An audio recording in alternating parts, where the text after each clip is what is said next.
The views and opinions expressed on this program are those of the participants and do not reflect the views of BronxNet or the program underwriters.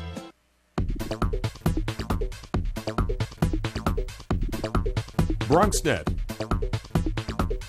Your voice, your views, your vision.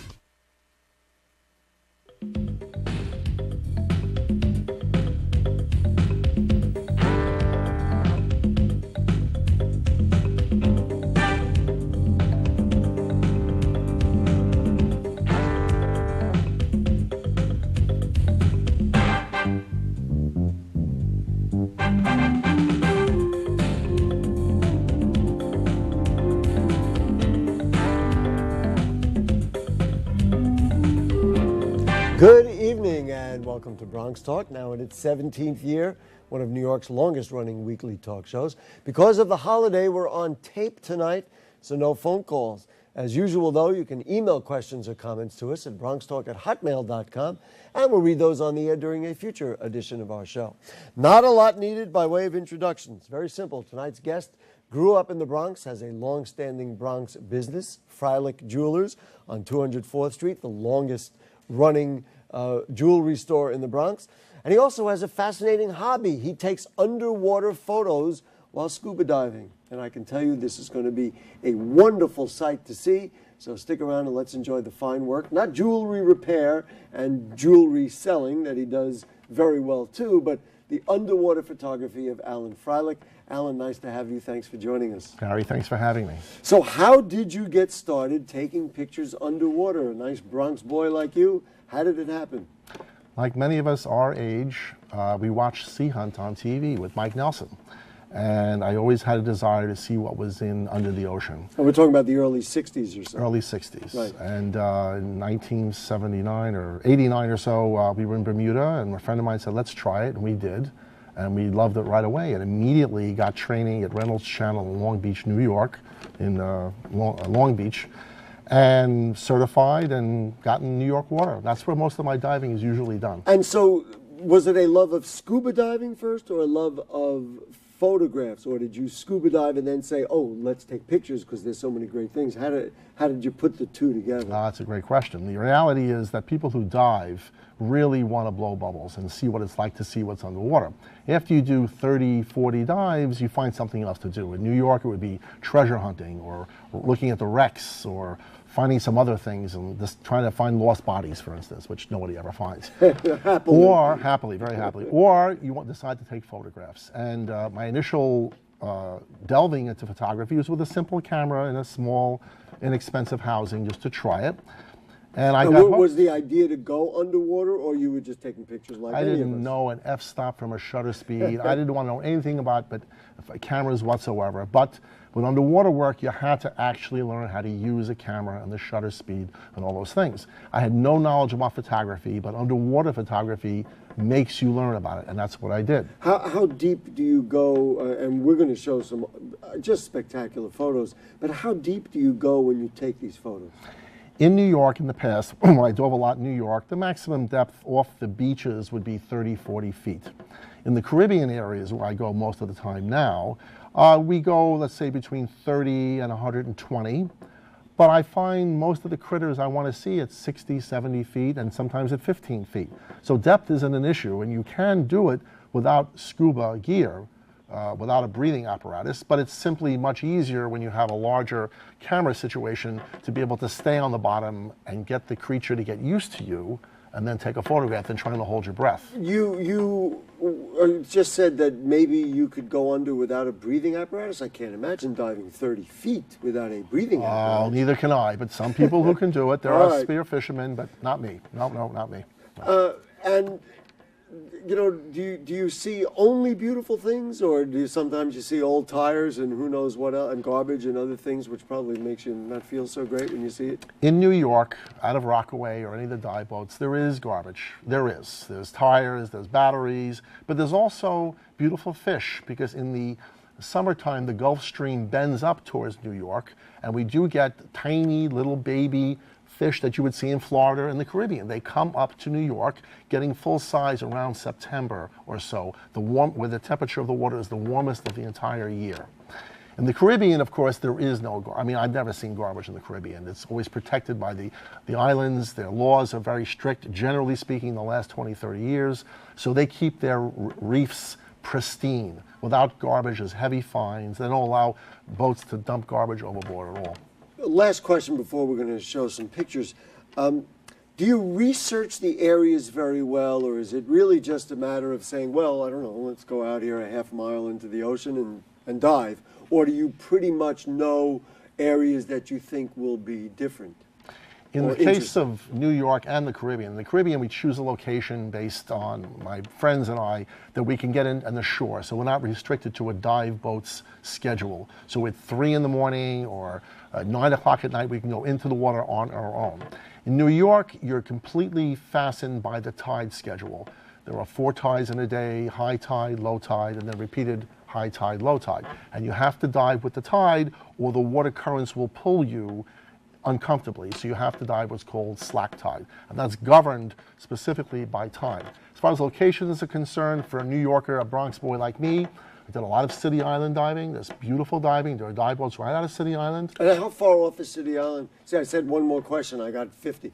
How far off is City Island do you have to go to make it worth your while so you can On a dive boat, it's 5 minutes. 5 minutes out, 5 which is minutes about how out. far off? Like a mile or two. Executioner's Rock. There's a whole bunch of different places. And for those that don't take photography or are not interested, there's lobsters to catch. There's all kinds of stuff. And you eat them.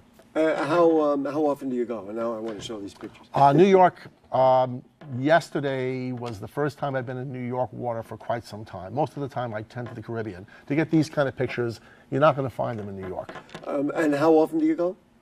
Twice a year, 10 times a year? It's now approaching 4 times a year. 4 times a year. Right. All right. So we're going to do it, and we'll be able to talk while we're watching Definitely, these. We're just sure. going to. So let's, folks in the booth, Jane and Michael and everybody, let's roll some Will of the these music photographs. be on too? I hope the music No, will be on. we don't have music. We're just going to show the pictures, and you and I are going to talk. So tell me, what are these pictures, and where were these taken? These are in Curacao, and the first one was an anemone. The second one is a squirrel fish.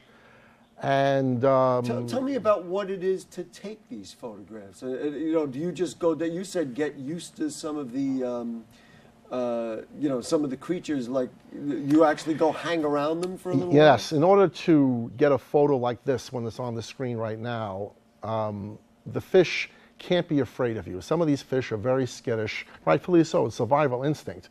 So it's a matter of breath holding and being calm and patient, and then taking a very large camera rig and the bubbles you're blowing is a whole bunch of combination of things to get the fish and the fishes not to be afraid of you. So it takes a bit of time and patience.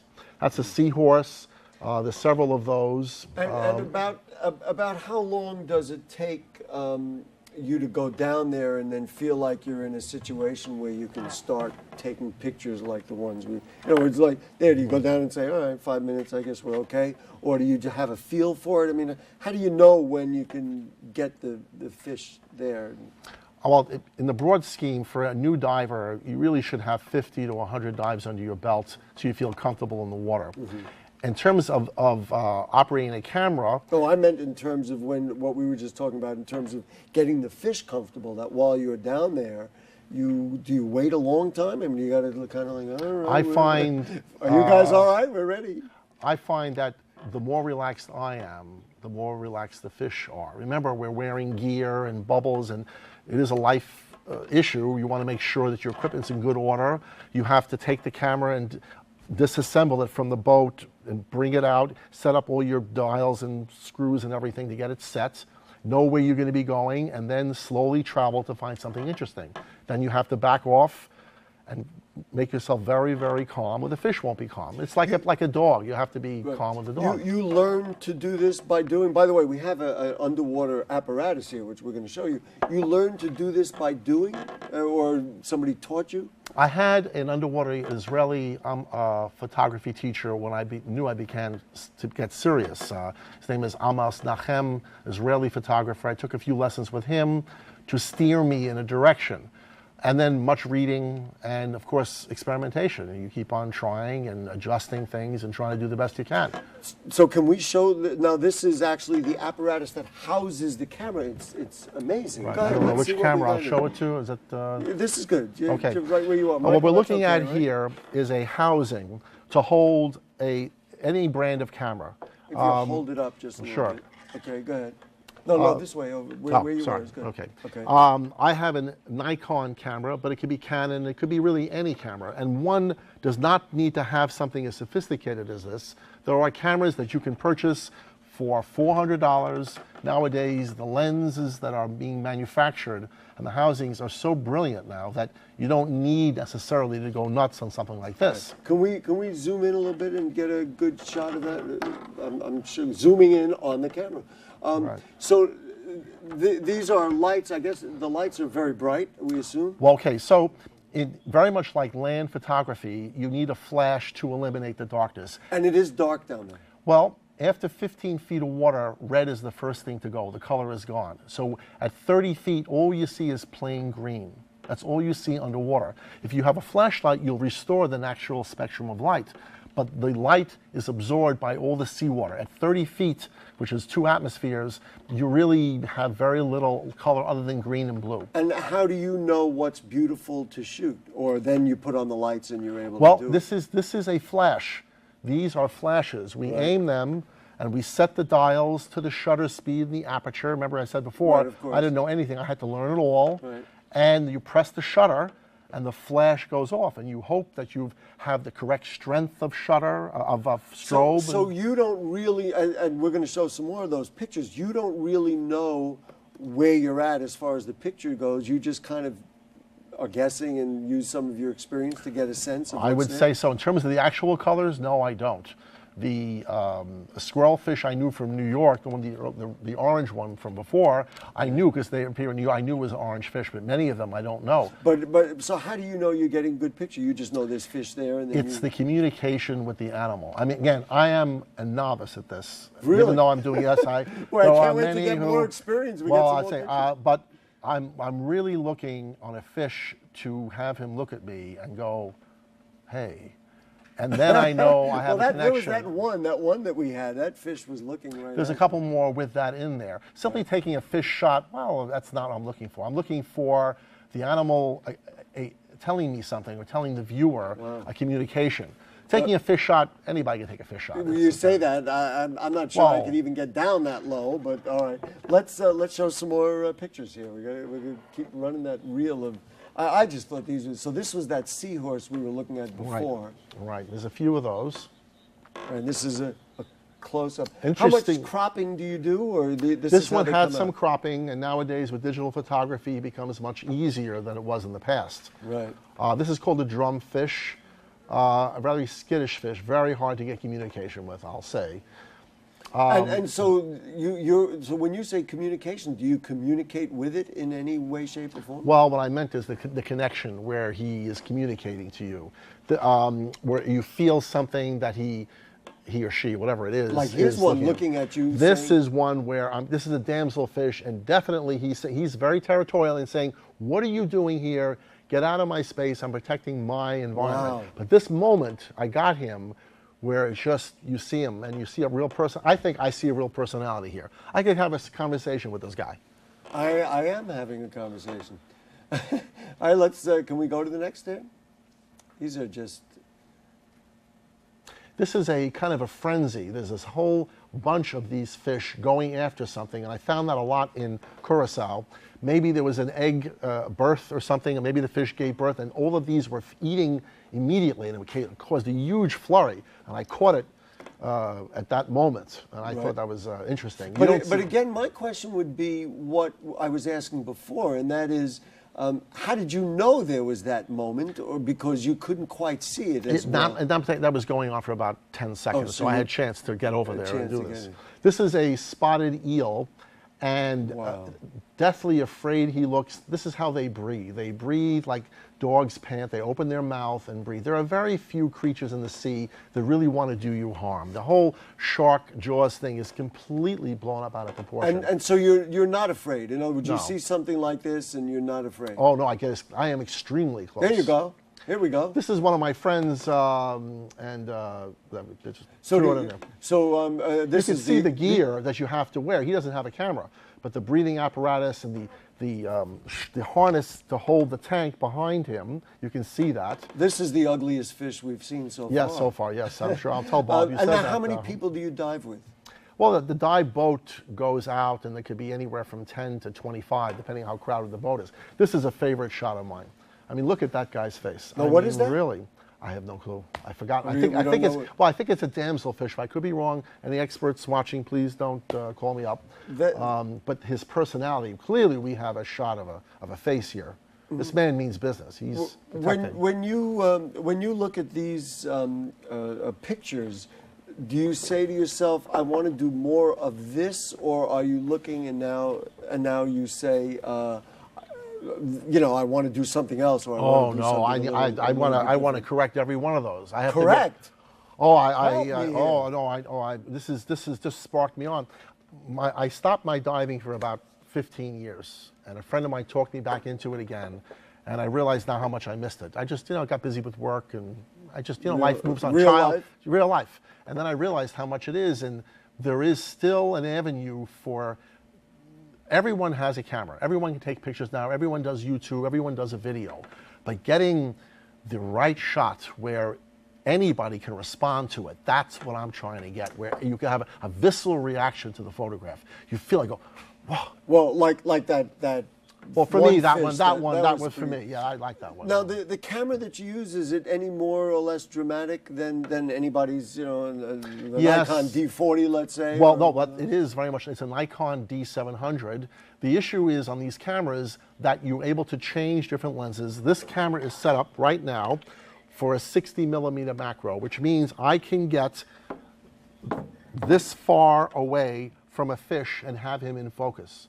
Most of the point and shoots won't do that.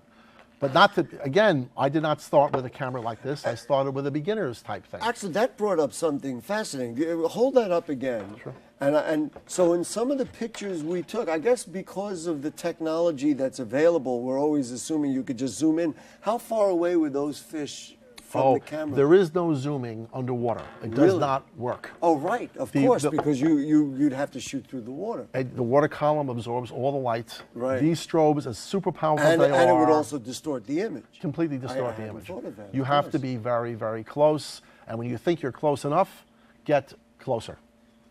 That's what you have to do. So hold that up, and Well, let's. How close was one of the fish to Well, if we was look it at like that, right here? I would say so. And if not sure, I would point my strobes correctly. In water, it's buoyant. I'm holding it now.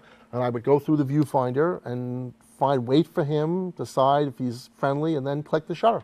Wow. And then I hope that that's what it is. And if it isn't, I move away. Do you review the pictures while you're down there, or you just shoot away and then go Once up? with digital photography, that makes it. In the old days, it was film. You had no idea what you were doing. Right. This is So you a could go down dream. there. Just to interrupt, excuse me. Sure. You could go down there. You could shoot 10 rolls of film or whatever you did, and go up and said, "Oh my God!" I didn't have the Oh, thing it right. happens so many times. Right. Or the roll will be blank. Or I left I forgot to turn the switch on over here to control it. Oh, but you could see it right away and try to make a correction. Back then, it's your home and it's over. Always happens. Sure. And when you go with how many people? On the Caribbean trips, I try to go with 1 to 5.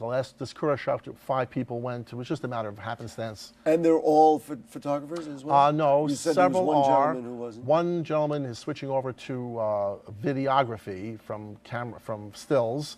But I believe on my group, I'm the most serious nut. I have a purpose. Which is a conflict. Yes, well, it is, because we did, I and a person in that photo, we did a 4:30 dive in Curacao when there was nobody around whatsoever to Right. get the dawn creatures coming out. There are different creatures that appear different times of the day. The ones waking up into the new light, you can try to get them. Is there a time of day that is preferred? In other words, you do it at dawn or late in the day, or so low underneath it doesn't matter what's going on. It very matters greatly. At night, all of the night creatures come out, and that's my favorite time to dive, is at night. Dead darkness. Really? Absolutely. And does the nighttime impact your diving? I guess it wouldn't, because more, you go... Well, no, it's more challenging because you can't see anything, Yeah. so you have to use a separate light. I have a gizmo here, these things here, these strobes have separate lights, and it's more challenging because you don't know where you are as much as during the day where you can see. At night, you have to watch where the anchor line is, because remember, we do have to come back on board the boat. Right. You have to get back. So there is extra things to do. Did anything untoward ever happen, either interacting with a fish or something down there, or with the scuba, or is it really, if you know what you're doing, it's reasonably safe? In order to go in the water, you get a certification. I recommend anyone who's thinking about this in the Bronx. There are several places where you can get a resort type dive where they'll take you introduction to scuba. You can give it a try, see if you like to put your face in the water, and from there you can decide to take dive lessons. You need basic, generally good health. That's all you need to do this. We want to look at more pictures. I'm only laughing because you say the first thing is you got to put your face in the water. If you can't do that, scuba diving is probably not for you. It's happened to us. We took some friends and they didn't want to put their face in the water. All right, so what do we got here? What is this? That's another eel shot. An eel. Yes. Okay. And let's keep it rolling here. A side view of the eel with his mouth closed. I guess he took his breath. And that's coral all around? All coral, all around. You must have seen some unbelievable things other than coral. Oh, sure. I mean, there's another favorite shot of mine. Why is that favorite? I guess, again, these damselfish are extremely territorial, protecting their environment. And I caught him at that angle where I see his eye and he's looking at me. Now, what is this? This is a peacock flounder. It's hard to make out. The next shot will show him a little bit clearer. He completely blends into his environment. Which is fascinating because, of course, there's not a ton of light down there. Well, wow, look at that. And that's what he just moved a little bit, and there's his two eyes on the top. And I just thought it was interesting, the two shots. Fantastic. I mean, that really is. It's much like if you were to go in the jungle and see a creature that somehow it blends in, camouflages. sure. And what is this? The next series of shots are coral, but in different patterns. I had thought maybe I would take one of these and blow it up to a wall size, if my wife would like it. I tell you, any of these could be blown up. These are just beautiful and fantastic. See, it's all the same coral, but the way the light hits the coral, it shades a little bit differently. Now, did you do anything to that, or you figure you just keep shooting different angles, and honestly, you just kind of hope when for I the have, best? because it's not running away anywhere. Now, wait, hold on this one. Right. This one is beautiful. What is this? This is an anemone like we saw in the very first photograph. This is an anemone shrimp.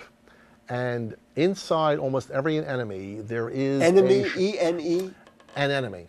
A-N-E-M-O-N-E. Anemone. Okay. All right, we'll look it up. It's not a spelling bee. And I have several shots of that. And I only wish I put on a 105 millimeter lens to get even closer, because you can get closer. And now, does that creature move at all? Oh, definitely. Wow. Definitely moves. So you got to capture it. This is a... it doesn't matter what it is. It's a parrotfish. This is very interesting. The parrotfish eats the hard coral and defecates sand. I'm so pleased you told me that. Well, it's something to know. When I see it live, it's a wonderful thing to see. This is a series of Christmas tree worms that I took at a certain angle, and the colors were just beautiful on that particular shot. Wow, look at this. This is almost like a fish within a fish. This is a French angel, quite common in the Caribbean. Usually travel in pairs. Are there some islands better than other islands to shoot some of these? For me, it's really a matter of accessibility to shore diving. The Caribbean water is basically the same.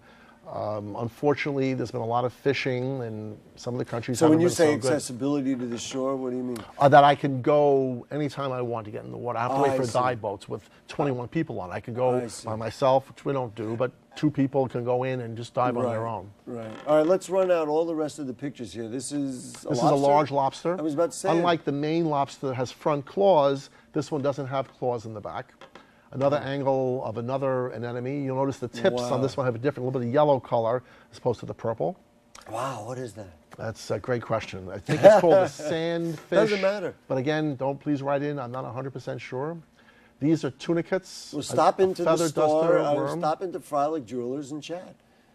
Another picture of banded coral shrimp. I could see, you know, it's interesting. When you said it at first, I said, oh, who cares about getting closer? But I could see how you might want to get a little closer to that and get a better shot. All right, we're going to have to start wrapping it up. Right. Alan, when are you going next? Bucket list, the movie Bucket List. The yes. bucket list is going to be Wakatobi, which is the other side of the earth, Sulawesi, Indonesia. And, you know, Jane had asked me before, do you ever shoot video? And you had mentioned somebody, you just like the idea of the stills. You could shoot video, it might be interesting. Not on my, I could, but I have one thing to master. Right. Maybe when I'm 82, I'll have mastered it. Maybe. We just put the website for Freilich Jewelers. Let me tell you something, he's great as a jeweler as well. And we should have brought him in to show some of the stuff from the store. Alan, such a pleasure to have you, and something so different. I mean, people make assumptions about the Bronx and Bronx people. Who knew? Who knew, right. But right. So visit Freilich Jewelers and stop in and tell Al that you saw his pictures. And I hope you'll come back maybe next year and let's make it an annual thing. You show us the next round. I'd love to. Alan Freilich, underwater photographer, thank you so much. Thank you. Folks, if you have comments or questions, and I can't imagine you have a comment other than, wow, that was amazing, on anything you heard or saw on tonight's show or anything going on in the Bronx, then email them to us at bronxtalk@hotmail.com, and we'll read those on the air during a future edition of our program. Archives of Bronx Talk are available at bronxnet.org. You click Bronx Talk on the right-hand navigation bar, and that's if you want to show your mom or your daughter or your sister or your brother or your husband or your wife these incredible photos. You go on to bronxnet.org, you look for Bronx Talk, and then by tomorrow you'll be able to see everything that we showed. Next week, back to our normal stuff. We talk with Kingsbridge Armory Task Force members about their recently released report on the Armory. Very fascinating there for a whole different reason. Bronx Talk, 9 p.m. Monday nights here on BronxNet. Thanks to Jane Folloro, Michael Arias, to Dina, and all the other folks who helped get the pictures up there, and to our cast of thousands around us and here in the booth. And to you, good night.